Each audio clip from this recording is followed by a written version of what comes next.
Okay, what you have before you today, as you know, staff prepares a fee resolution that goes hand in hand with the budgetary numbers. Typically, we try to have that fee resolution discussed during the budget process, and the budgetary revenues are predicated upon, at least the fee parts of them, are predicated upon the new fee resolution. Idaho Code requires that any fee that is proposed to increase by 5% or more, or new fees, need to be the subject of a public hearing. We have had several times in the past where proposed increases in fees for water, sewer, sanitation, so on and so forth have been less than 5%, and so we've been able to proceed with just council approval without having a public hearing. However, typically, as new fees come into place, for instance, we had a public hearing on a fee not too long ago about the barricade program. It wasn't much. It was, I can't even remember how much the rental was, $5 or something like that, but it was still a new fee, and if it was going to be charged by the city, it had to be subject to a public hearing. So we did that separately because we wanted to implement that program right away. So as going through these, we've already talked about when we have to do it. So we have just two fees that are being proposed this year. And as I indicated, today is just similar to a council workshop, presenting these for you to look them over. We will have a public hearing scheduled for the same night as the budget public hearing on August 15th.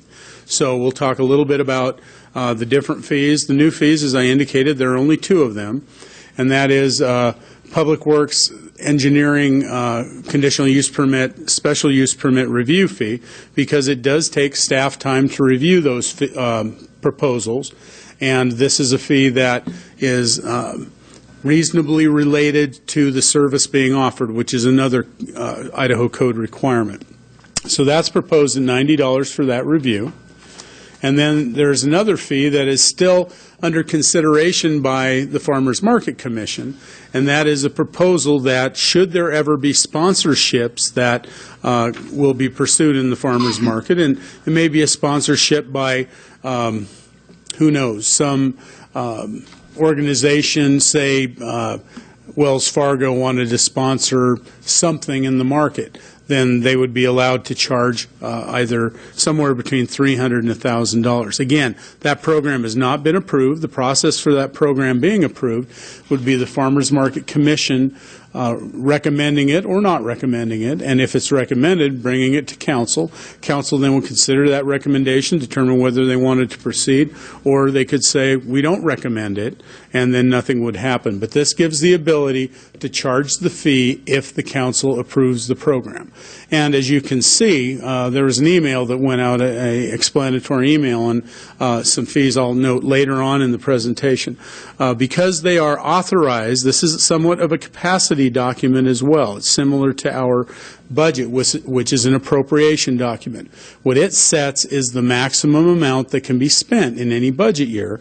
You can always spend less, but you can't go over that appropriated amount without a separate public hearing and process, open budget process, if you will. And we'll be doing that fairly soon as well, just to take care of some grant funds that we've taken in, so on and so forth. Okay, so then we move to fee adjustments of 5% or more.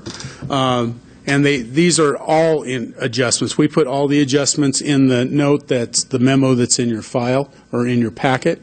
So you see increases of 3%, 4.5%. If you look at sewer services, water services, and we'll get to sanitation in a moment, those are all pursuant to the latest rate studies, which were adopted by City Council or approved by City Council.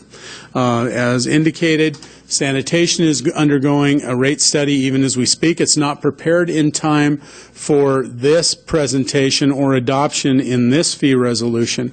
However, FCS, who is doing the consulting work on that, and they were the ones responsible for both the sewer, sanitation, and water rate studies, have indicated that the proposal of 3% increase is in line with what they're recommending with the new rate study. But again, that isn't completed yet, hasn't gone through council for approval, so sanitation is based on the 2012 rate study. Yeah, I'm curious, Gary, because you you got the public works stuff up there, they got 3%, 4.5%, 4.5%. Well, they're not 5% or more. I'm just curious why they're up there. Because that might not be accurate? Is that why you're... No, we have to have a public hearing anyway, Your Honor. Well, I know so that for 5%. I just listed everything. You just thought you'd throw it in there? Yeah, this heading is incorrect. Oh, It should okay. just be fee adjustments promoted by the fee All right. resolution. Okay, Police Department name checks. Idaho State of Idaho increased their amount. This just brings us in line with them. And information systems, which is a little bit odd.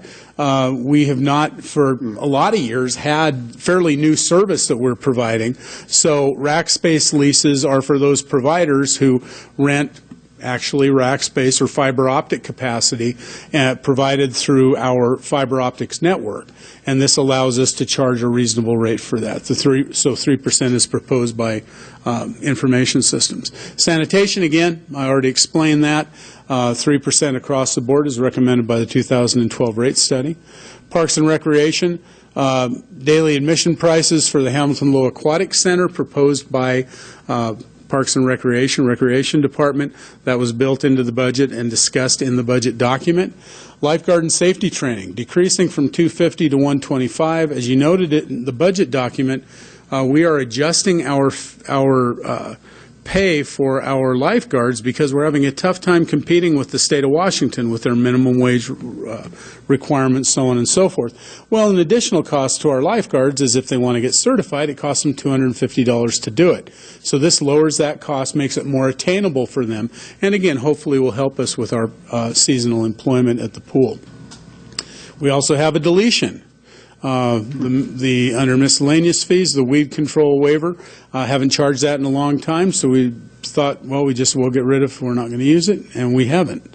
So, let's see. And that is essentially it. They're fairly basic changes. John? Gary, there was nothing in any of the information about the farmers market fees. Why was that? We talked about that. You'll recall in the budget budget workshop. I'm sorry, it's getting late. The Farmers Market Commission has been talking about adjusting fees to vendors in the farmers market for some time. The measurement for those fees were merely looking at other markets in the area and determining whether or not those fees should be applicable in Moscow. I've talked to Kathleen Burns about having a more systematic approach to that and actually looking at the cost of putting the market on and then determining how those fees should be adjusted according to a plan.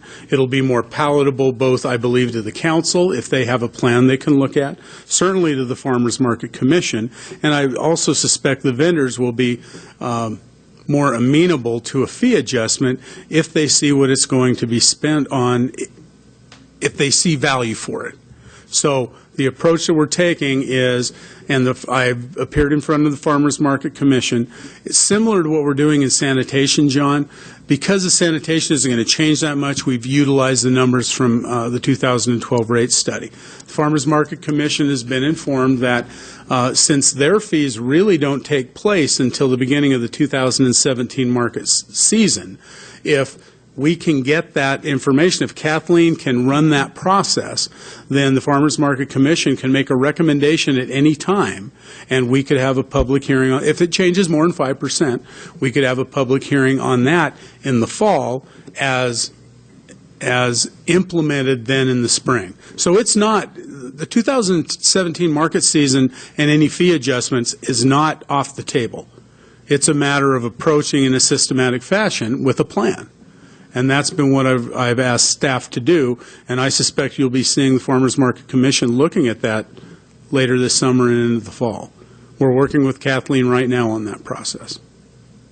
However, this body does not need permission from the Farmers Market Commission to raise fees. Absolutely not. Council sets fees. But I'm assuming the council would like to have a plan in place in order to implement those. Walter? If I may, John, as council liaison to the Farmers Market Commission since the 1st of January, they have talked fees at every monthly meeting. At one point, they were saying that there would be no fee increase for 2017. I took advantage of my role and told them that my gut feeling as a single member of this body was that the council would like to see some movement on fees for the farmers market, whatever that might be. They have had discussions about a disparity between what a walk-on vendor pays and a seasoned vendor pays. Seasoned vendors are about $300 a year. Walk-on vendors are, help me, Gina, 31 a weekend? 32. If you come 31, 32, if you come 20 weeks, you're paying $600 as for fees. So they've been working with that. Their last meeting, I strongly urged them, because they're planning to have a meeting the 19th on this sole topic, looking at fees, John, and I urged the body, and I also afterwards urged the chairman to make progress. And I have, as politely as I can, told them what you just asked Gary, which is that the council does not have to wait on them to make a recommendation in order to act on fees. Thank you. Other comments? Well, so you just need a, Mr. Mayor, another question on a different topic, please. Gary, when do you anticipate the sanitation rate study to be delivered as a recommendation to this body? Yeah, I had a discussion with Tim Davis and FCS, I believe it was about 3 weeks ago, and they were running a couple of different scenarios. My anticipation is that it should be here sometime in September. Okay, I just have if they're not through with it, and they're going to be another